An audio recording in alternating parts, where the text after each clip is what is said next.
In a land steeped in old traditions, a surprising discovery has come to light in far-off Arabia, shaking things up for everyone. This find challenges what we thought we knew and could totally change how we see history. What is it? Well, it all has to do with some non-believers in Saudi Arabia making a discovery that clashes with what we've always been told. Could this rewrite the story of the past? We're going to travel deep into the heart of Saudi Arabia, where something ancient has been found that both religious folks and non-religious folks can't quite explain. Saudi Arabia, once called the Kingdom of Saudi Arabia, is a country in Western Asia with a long and rich history, especially when it comes to religion, particularly Islam. When you think of Saudi Arabia, you probably picture Mecca and Medina, the holy cities that are super important to Muslims. You wouldn't normally think of Christianity there, but some recent studies are changing that. There's a new idea going around that says Mount Sinai might actually be in Saudi Arabia.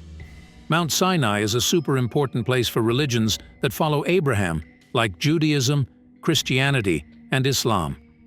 It's a holy site that people from all over the world visit to feel closer to their faith or to walk in the footsteps of Moses. The Bible tells us that this is where Moses got the 10 Commandments from God, which are like the foundation rules for Judaism and Christianity. In the book of Exodus, it says God called Moses up to the mountaintop and gave him the 10 Commandments, written on stone tablets.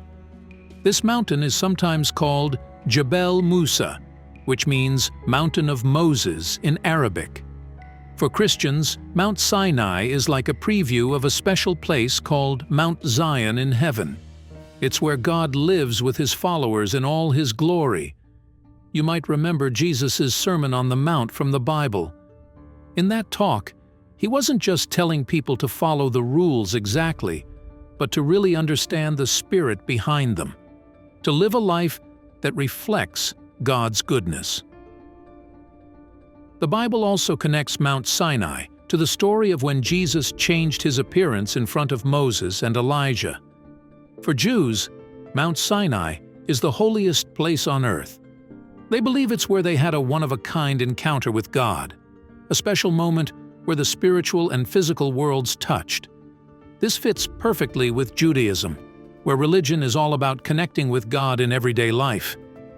They also link Mount Sinai to the story of Abraham being willing to sacrifice his son Isaac. This story strengthens their belief that they are God's chosen people and that they have a special agreement with him, promising to follow his commandments and teachings. The book of Deuteronomy talks more about this, reminding the Israelites of their promise to God and the importance of obeying his laws.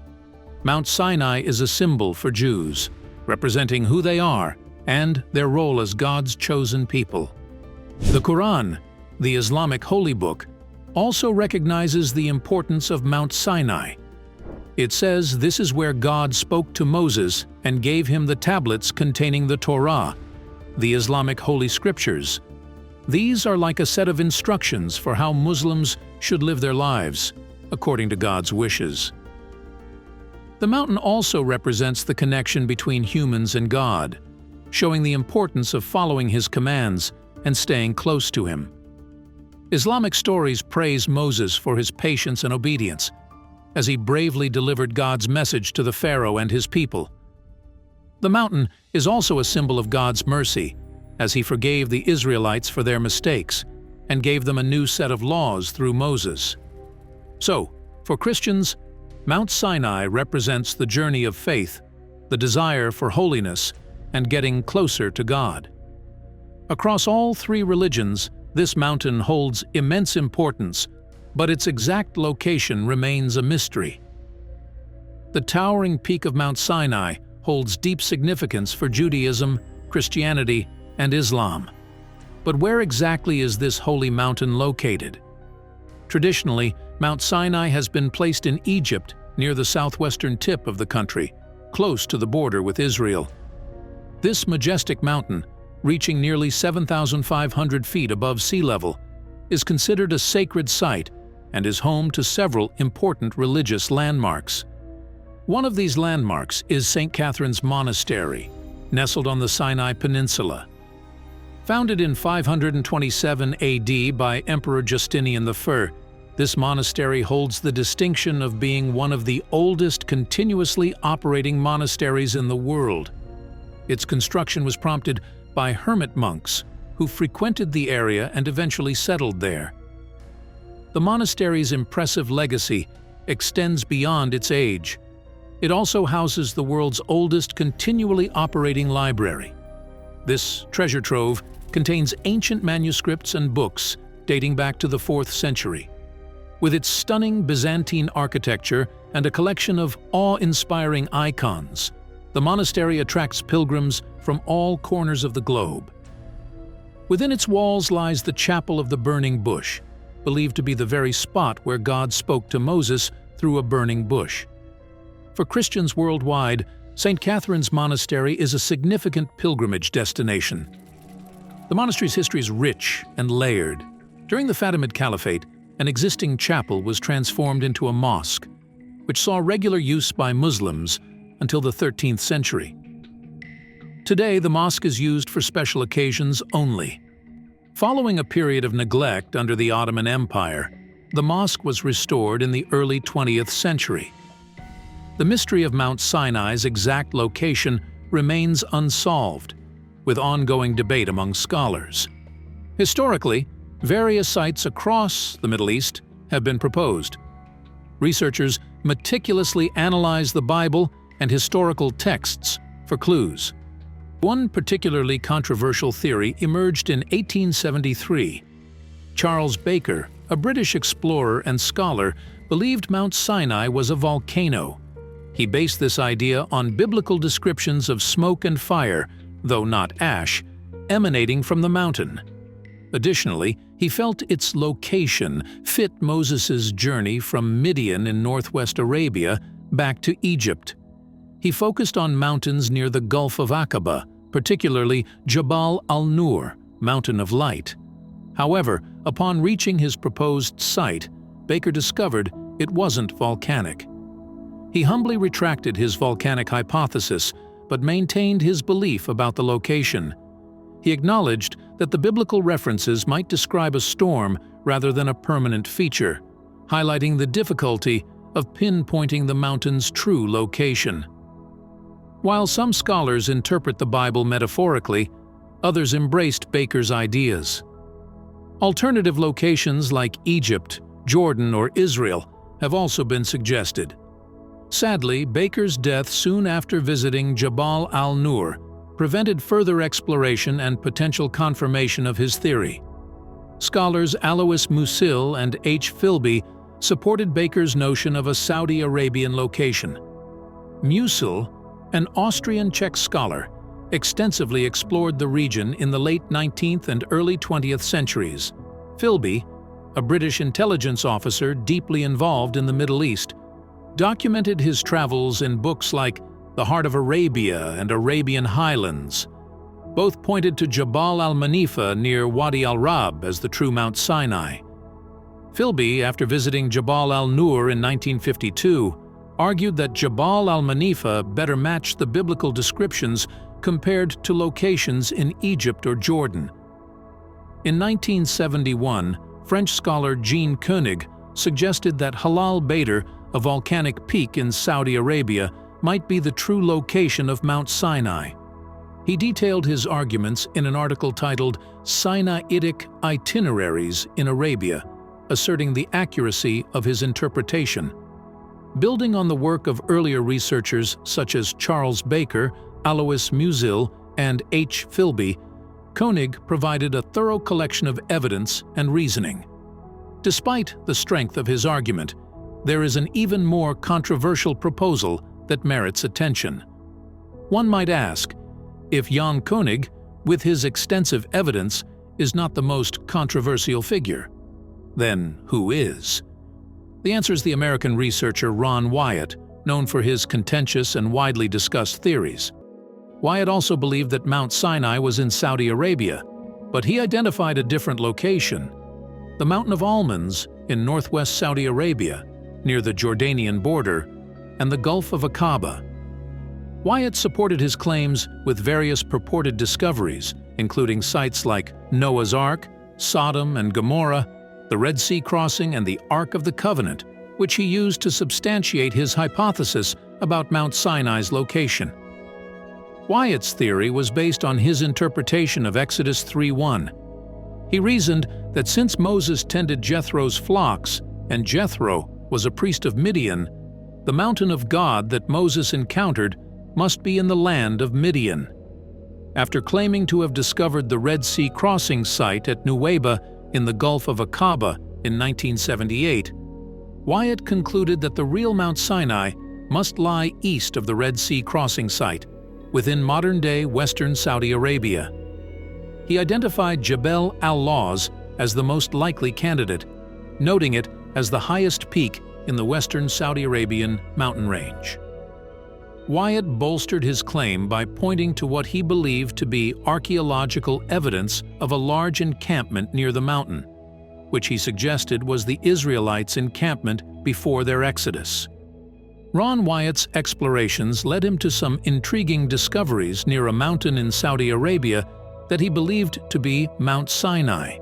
He found a large pile of granite rocks decorated with images of bulls, cows, and oxen, located about a quarter mile from the mountain's base. Wyatt theorized that this might be the very altar mentioned in the story of the golden calf, built by the Israelites at the foot of Mount Sinai. Wyatt's enthusiasm extended beyond this single discovery. He connected his proposed location for the Red Sea crossing to what he believed were remnants of Pharaoh's chariots on the seabed. He saw the ash-covered mountaintop as evidence of the fire of God, and a massive split rock as proof of a powerful water flow. Additionally, he found 12 stone pillars beneath the mountain and other artifacts, all of which he believed were linked to the Israelites' time near the mountain, or their exodus from Egypt. However, Wyatt's theories have been met with significant skepticism from scholars. There are several reasons for this. First, Ron Wyatt was not a formally trained archaeologist. He conducted his research independently, and his methods lacked the rigorous structure and documentation expected in professional archaeology. He did not publish his findings in peer-reviewed journals, which are publications where experts in the field critically evaluate research before it's made public. Instead, he shared his information based on his own interpretations. Second, Wyatt's unconventional methods led to conflicts with authorities. His activities, including trespassing and collecting artifacts, resulted in his arrest and imprisonment by the Saudi Arabian government on suspicion of espionage. Third, some biblical scholars raise an interesting point about the interpretation of the term Arabia. In the New Testament passage Galatians 4:25, the Apostle Paul mentions Mount Sinai being in Arabia. However, it's important to consider that Arabia, on maps from the 1st century AD, referred to a much larger area than modern-day Saudi Arabia. This broader region included the Sinai Peninsula, northern Egypt, and the Arabian Peninsula itself. This wider definition challenges the idea that Mount Sinai must be located specifically within the borders of modern Saudi Arabia. If Paul was referencing a map of his time, Arabia could have encompassed not only Saudi Arabia, but also countries like the United Arab Emirates and others, creating a vast desert region. While exploring the fascinating discoveries in Saudi Arabia, including a prehistoric ritual site, did you know this arid landscape once boasted lush greenery?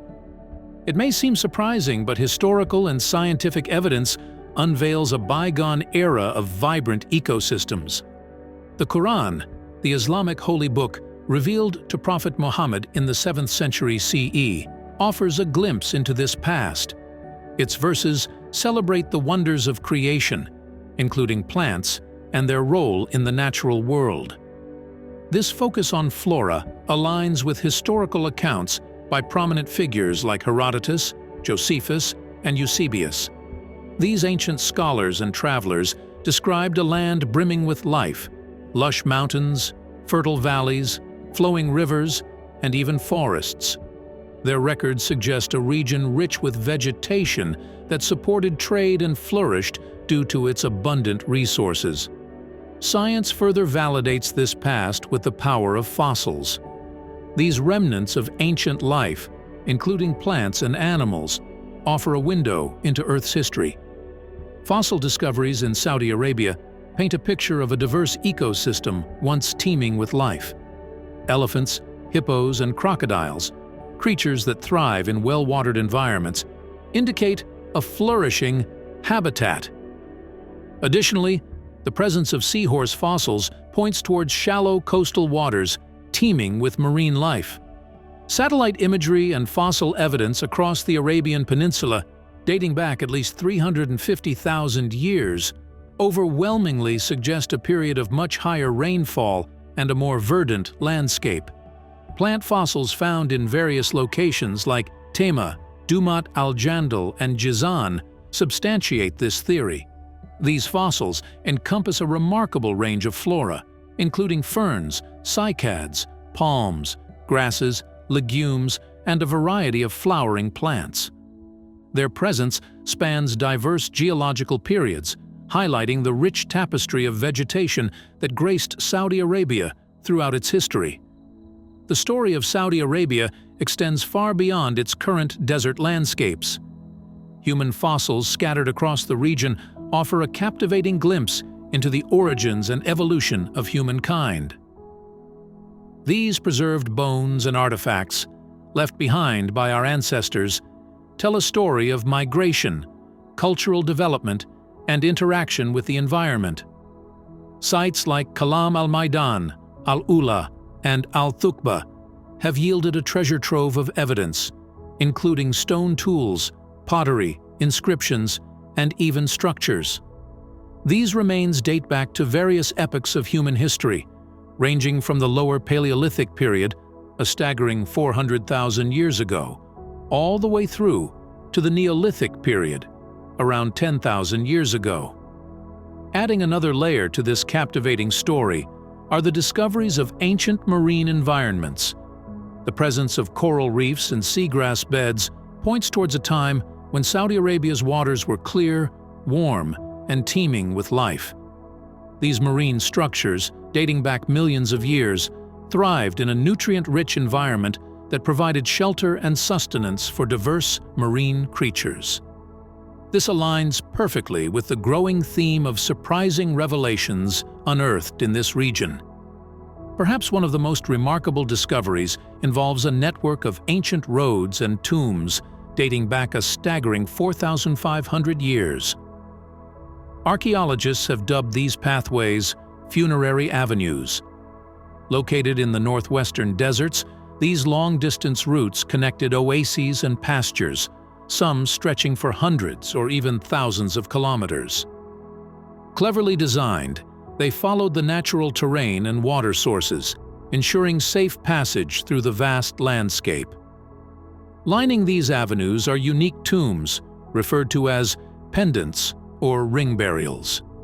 Pendants are circular stone structures with distinctive tails extending perpendicular to the avenue, while ring burials are circular enclosures with low stone walls, varying in size but typically around 2 meters high and 20 meters long.